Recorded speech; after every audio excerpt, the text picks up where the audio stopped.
जब बैंक का सिस्टम अचानक बंद हो गया, तब एक सफाई कर्मी की छोटी बेटी ने कुछ असाधारण कर दिखाया। यह एक ऐसी कहानी है जो आपके दिल को छू जाएगी। कल्पना करें कि एक बैंक का पूरा सिस्टम अचानक ठप पड़ जाए, करोड़ों रुपए का लेन देन रुक जाए, यहाँ तक कि विशेषज्ञ भी हार मान लें। ऐसे में एक सफाई कर्मी की 10 साल की बेटी आगे बढ़कर बोली, मैं इसे ठीक कर सकती हूँ। सब हैरान रह गए कि क्या यह छोटी सी लड़की सचमुच इतने बड़े संकट से बैंक को बचा सकती है। इस अविश्वसनीय और हृदय स्पर्शी घटना को जानने के लिए हमारे साथ बने रहें। दोपहर का समय था और गर्मी की धूप सिर पर आग की तरह जल रही थी। गांव के सरकारी स्कूल में आज जल्दी छुट्टी हो गई थी। बच्चे खुशी खुशी अपने घरों की ओर दौड़ रहे थे। राजेश, जो शहर के एक बैंक में सफाई कर्मी था, अपनी 10 साल की बेटी प्रियंका को लेने स्कूल पहुंचा। बाप को देखते ही प्रियंका दौड़कर उसके गले में लिपट गई। प्रियंका मासूम हंसी के साथ बोली, पापा, आज छुट्टी जल्दी हो गई। हाँ बेटी, चलो, मैं अब बैंक जा रहा हूँ सफाई करने, तुम मेरे साथ चलो। बस 1 घंटा वहाँ रहना होगा, फिर हम दोनों साथ में घर लौटेंगे, राजेश ने कहा। प्रियंका ने मासूमियत से पूछा, लेकिन पापा, मैं वहाँ क्या करूँगी? राजेश हंसते हुए बोला, बस चुपचाप बैठे रहना, किताब पढ़ लेना, कभी कभी पापा का काम देख लेना, फिर हम दोनों साथ में घर जाएंगे। प्रियंका ने हामी भरी और बैग को कसकर पकड़ लिया। आज सुबह से ही शहर के सबसे बड़े बैंक में हलचल मची थी। सभी अपने लेन देन के लिए आए थे, लेकिन दिन की शुरुआत से ही बैंक के कंप्यूटर सिस्टम अजीब तरीके से खराब हो रहे थे। बैंक की दीवार पर लगी बड़ी डिजिटल घड़ी हर मिनट लोगों की बेचैनी बढ़ा रही थी। कैश काउंटर पर बैठे कैशियर बार बार बटन दबा रहे थे, लेकिन स्क्रीन पर बार बार वही संदेश आ रहा था, सर्वर रिस्पॉन्ड नहीं कर रहा, कृपया पुनः प्रयास करें। पास खड़े एक किसान ने हताश होकर कहा, अरे सर, मेरे बेटे की फीस जमा करानी है, सुबह से खड़ा हूँ, कितनी देर इंतजार करूँ? दूसरी ओर एक व्यापारी ने जोड़ा, मेरे अकाउंट से आज लाखों रुपए का ट्रांजैक्शन करना है, माल ट्रक में लोड होकर खड़ा है, सिस्टम ऐसे बंद रहा तो बड़ा नुकसान होगा। लोगों की आवाजों से हॉल में हंगामा शुरू हो गया। कोई स्लिप हिलाकर चिल्ला रहा था तो कोई गुस्से में काउंटर पर मुक्का मार रहा था। मैनेजर श्रीनिवास, जो 40 से 45 साल के गंभीर स्वभाव के इंसान थे, बार बार कर्मचारियों को समझा रहे थे, कृपया शांत रहें, हमने आईटी टीम को बुलाया है, यह तकनीकी समस्या है, इसमें समय लगेगा। लेकिन कोई मानने को तैयार नहीं था। बैंक के अधिकारी खुद घबराए हुए थे। उन्हें समझ आ गया था कि यह कोई साधारण समस्या नहीं है। लाखों करोड़ों रुपए का लेन देन रुक गया था। किसानों के अकाउंट से सब्सिडी अटक गई थी। व्यापारियों का भुगतान साफ नहीं हो रहा था। शहर के कॉलेज के छात्रों की फीस जमा नहीं हो रही थी। हर पल के साथ भीड़ और उत्तेजित हो रही थी। इस अफरा तफरी के बीच दरवाजे से अंदर आया राजेश, बैंक का सफाई कर्मी। उसके हाथ में झाड़ू थी और कंधे पर पुराना थैला लटका था। उसके साथ उसकी 10 साल की बेटी प्रियंका भी थी, जो अभी स्कूल से छुट्टी पाकर आई थी। बैंक पहुंचते ही भीड़ देखकर वह हैरान रह गई।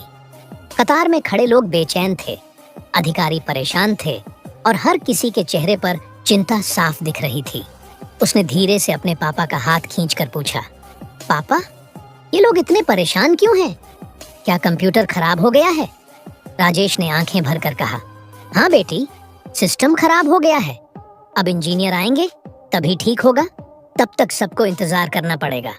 प्रियंका की जिज्ञासा और बढ़ गई। बोली, पापा, अगर मैं देखूं तो शायद ठीक कर सकूं।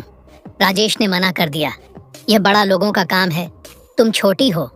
मैनेजर श्रीनिवास की हालत खराब थी। माथे से पसीना लगातार टपक रहा था। वह बार बार फोन पर किसी से बात कर रहे थे और फिर गुस्से में मोबाइल टेबल पर पटक रहे थे। वह घबराए हुए थे और अपने स्टाफ से बोले, जल्दी हेड ऑफिस से फोन लगाओ, कहो कि आईटी डिपार्टमेंट से कोई तकनीकी विशेषज्ञ तुरंत भेजें। पूरा बैंक का काम रुक गया है। अगर यह खबर ऊपर तक पहुंची तो मेरी नौकरी भी खतरे में पड़ सकती है। करीब आधे घंटे बाद एक तकनीकी विशेषज्ञ लैपटॉप और टूलकिट लेकर बैंक पहुंचा। उसकी आमद से ग्राहकों में थोड़ी आशा जगी। वह विशेषज्ञ तेजी से कंप्यूटर के साथ लैपटॉप जोड़ने लगा। कभी कोड टाइप करता, कभी तार चेक करता, कभी रिस्टार्ट करता, लेकिन नतीजा वही था। स्क्रीन पर बार बार लाल अक्षरों में वही संदेश आ रहा था, critical error, system failure. Manager की सांस रुक गई। वह घबरा कर बोले, क्यों ठीक नहीं हो रहा? क्या आप विशेषज्ञ नहीं हैं? तकनीकी विशेषज्ञ ने कहा, सर, सर्वर में गहरी समस्या है। मैंने जितना हो सका सब आजमाया, लेकिन अभी कुछ नहीं हो सकता। यह सुनकर बैंक हॉल में गुस्से की लहर दौड़ गई। मैनेजर ने दोनों हाथों से सिर पकड़ लिया। उनका चेहरा फीका पड़ गया। इस अराजकता के बीच प्रियंका, जो एक कोने में बैठी थी, सब कुछ ध्यान से देख रही थी। उसके बड़े बड़े चेहरे कंप्यूटर स्क्रीन पर टिके थे। उसने नोटिस किया कि तकनीकी विशेषज्ञ बार बार वही प्रक्रिया दोहरा रहा है, लेकिन कोई नई कोशिश नहीं कर रहा।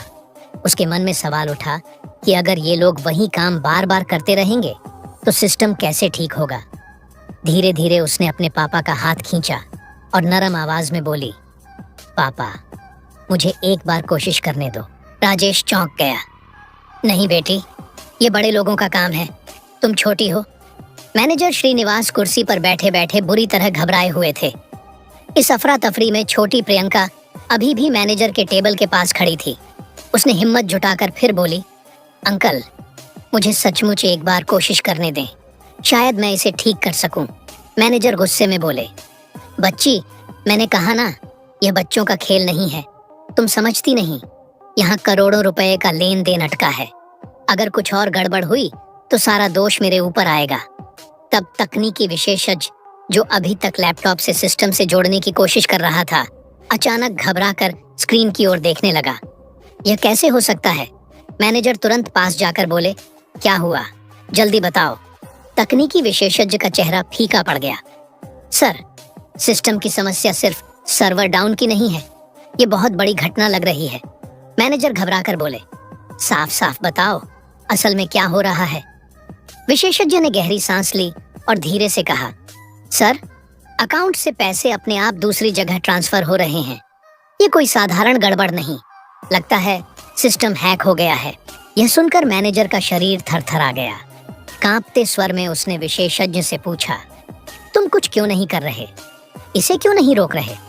विशेषज्ञ हकलाते हुए बोला, सर, मैं कोशिश कर रहा हूँ, लेकिन सिस्टम पूरी तरह किसी के काबू में है। मेरे पास इसे रोकने का कोई तरीका नहीं है। मैनेजर सोच भी नहीं पा रहे थे कि अब क्या करें। तभी उनकी नजर प्रियंका पर पड़ी। कुछ देर पहले उन्होंने उसे फटकार लगाई थी। अचानक वे दौड़कर प्रियंका के पास पहुंचे। प्रियंका ने नन्ही आंखों से उन्हें देखा, लेकिन उसके चेहरे पर आत्मविश्वास की हल्की चमक थी।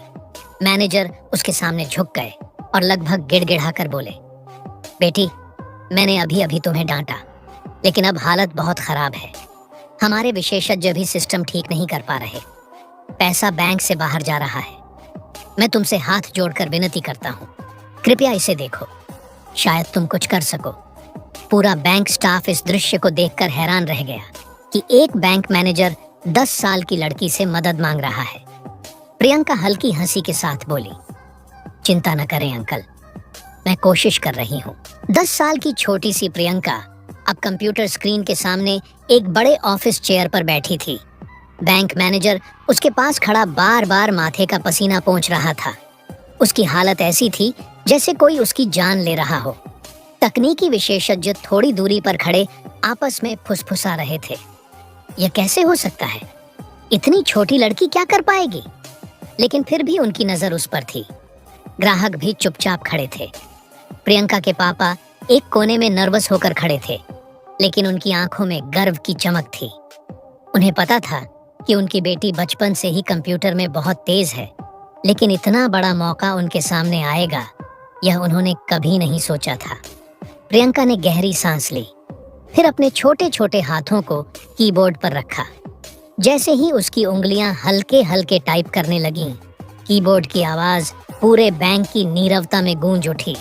स्क्रीन पर तेजी से कोड, कमांड और सिस्टम के विंडो खुलते बंद होते रहे। सब ने अपनी सांस रोक ली। मैनेजर की आंखें चौड़ी हो गईं और वह हर लाइन को ऐसे देख रहे थे जैसे उनका भविष्य उस पर टिका हो। तकनीकी विशेषज्ञ अब और पास आ गए, कभी स्क्रीन देखते, कभी एक दूसरे का मुंह। माहौल ऐसा लग रहा था जैसे बैंक हॉल अब कक्षा नहीं, बल्कि किसी साइंस फिक्शन फिल्म का सीन बन गया हो। और उस फिल्म का हीरो कोई बड़ा वैज्ञानिक नहीं, बल्कि 10 साल की मासूम लड़की प्रियंका थी। प्रियंका ने सबसे पहले मुख्य सर्वर प्रोग्राम खोला। स्क्रीन पर कोड की लंबी लंबी पंक्तियां स्क्रॉल हो रही थीं, लेकिन उसने उसे रुकने नहीं दिया। फिर उसने सिस्टम की लॉक फाइल्स खोली। वहां से उसने जांच की कि कब से पैसे अपने आप ट्रांसफर होना शुरू हुए। उसकी नजर इतनी तेजी से इधर उधर घूम रही थी कि पास खड़े तकनीकी विशेषज्ञ हैरान रह गए। उसने कहा, देखिए, सिस्टम में एक बैकडोर प्रोग्राम इंस्टॉल हुआ है जिसके जरिए पैसा बाहर जा रहा है। उसकी बात सुनकर सब चौंक गए। विशेषज्ञ आपस में फुसफुसाने लगे। इतनी छोटी लड़की सिस्टम में इतनी गहराई तक पहुंच गई, हम तो यहाँ तक नहीं पहुंच पाए। प्रियंका रुकी नहीं। उसने एक एक करके सभी एंटीवायरस टूल्स, फायरवॉल पैनल और नेटवर्क प्रोटोकॉल खोल दिए। अब उसकी स्क्रीन पर अलग अलग विंडो और कोड से भर गई। बैंक मैनेजर, ग्राहक और यहाँ तक कि उसका पापा भी सांस रोककर यह सब देख रहे थे। धीरे धीरे प्रियंका सिस्टम की जड़ तक पहुंच गई। उसने न सिर्फ वायरस का स्रोत ढूंढा, बल्कि यह भी पकड़ लिया कि कोई हैकर बैंक के अंदर से पैसा चुराकर अलग सर्वर पर ट्रांसफर कर रहा है। सबकी सांस अटक गई जब प्रियंका ने अचानक कहा, हैकर का लोकेशन मिल गया, यह दिल्ली से ऑन परेड हो रहा है। बैंक मैनेजर और तकनीकी टीम एक दूसरे को हैरानी से देखने लगे। अब प्रियंका ने अपनी असली ताकत दिखाई। वह सीधे हैकर के सर्वर में घुस गई। स्क्रीन पर कोड और कमांड की बरसात हो रही थी। हैकर ने भी बचाव की कोशिश की, लेकिन प्रियंका की पकड़ इतनी तेज थी कि उसने हर जाल तोड़ते हुए आगे बढ़ती गई। कुछ मिनटों में उसने ऑटोमेटिक ट्रांसफर प्रोसेस रोक दिया और जो पैसा पहले ट्रांसफर हो चुका था उसे भी बैंक के अकाउंट में वापस रिफंड करा दिया। स्क्रीन पर एक साथ सभी सिस्टम हरे हो गए।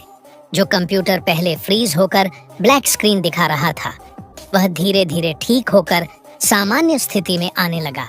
पूरा बैंक जैसे फिर से जीवित हो उठा।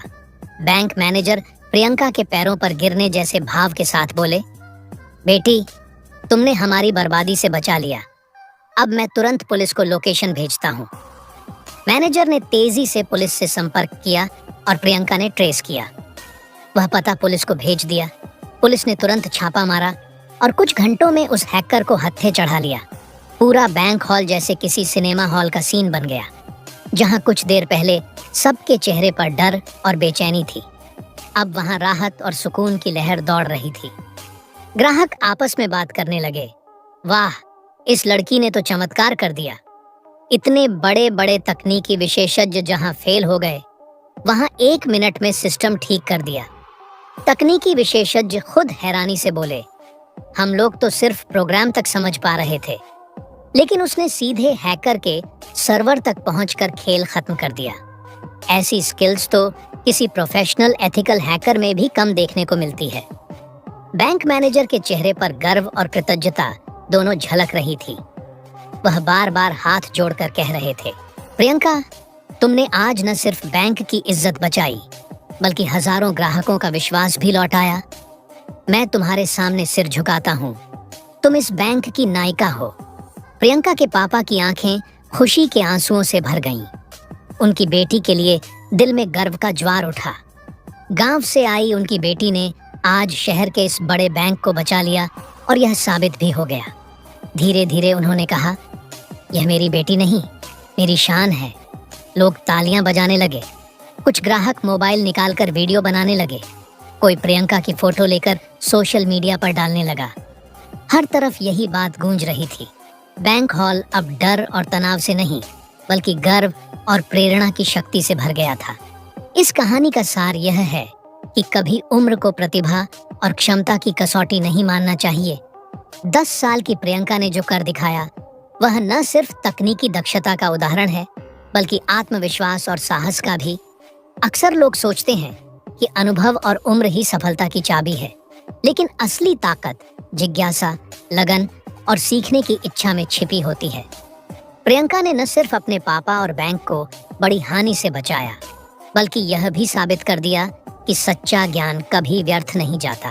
अगर आपको यह सच्ची और हृदय स्पर्शी कहानी पसंद आई हो तो इसे लाइक करें, कमेंट में अपनी सोच जरूर शेयर करें और इस वीडियो को अपने दोस्तों और परिवार तक पहुंचाने के लिए शेयर करें। आपका एक छोटा सा प्रयास किसी अन्य बच्चे को प्रेरित कर सकता है जो अपने सपनों पर विश्वास करना चाहता है। और हाँ, ऐसे ही और प्रेरणादायक कहानियां देखने के लिए हमारे चैनल को सब्सक्राइब करना न भूलें। आपका साथ हमें और मजबूत बनाता है।